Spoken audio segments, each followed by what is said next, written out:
Intermittent fasting అవసరమా? ఇది పెద్ద సమస్య. ఎందుకంటే భారతీయులు ముఖ్యంగా 24 గంటలకి ఓన్లీ 3 టైమ్స్ తింటాం. దాంట్లో కూడా కొన్నిసార్లు ఎగ్గొడతాం ఉపవాసం అని.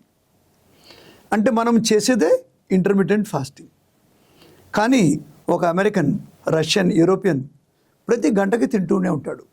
మీరు ఒక ఇంగ్లీష్ సినిమా చూడండి, ఫస్ట్ సీన్ ఓపెన్ కాగానే వాడు వచ్చి ఫ్రిడ్జ్ ఓపెన్ చేసి దాంట్లో తీసుకుని తిని అప్పుడు ఫోన్లో మాట్లాడతాడు. తరచుగా తినడం ఎర్రవాళ్ళ హ్యాబిట్స్. అందుకని మీరు అమెరికాకి వెళ్తే ప్రతి 5 కిలోమీటర్లకు ఒక టాయిలెట్ ఉంటుంది. ఇండియాలో టాయిలెట్స్ ఉండవు. ఎందుకంటే మనం రోజుకి ఒకసారి, ఎప్పుడన్నా రేర్గా 2 సార్లే టాయిలెట్కి వెళ్తాం.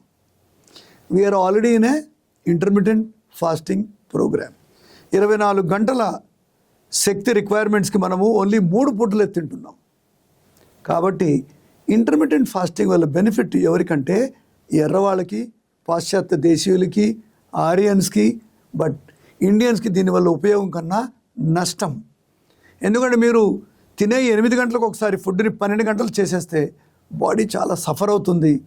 దాని తర్వాత ఒక ఫీడ్బ్యాక్ మెకానిజం సెట్ అయ్యి మీరు ఎక్కువ బరువుకి చేరే అవకాశం ఉంది. So no intermittent fasting for Indians.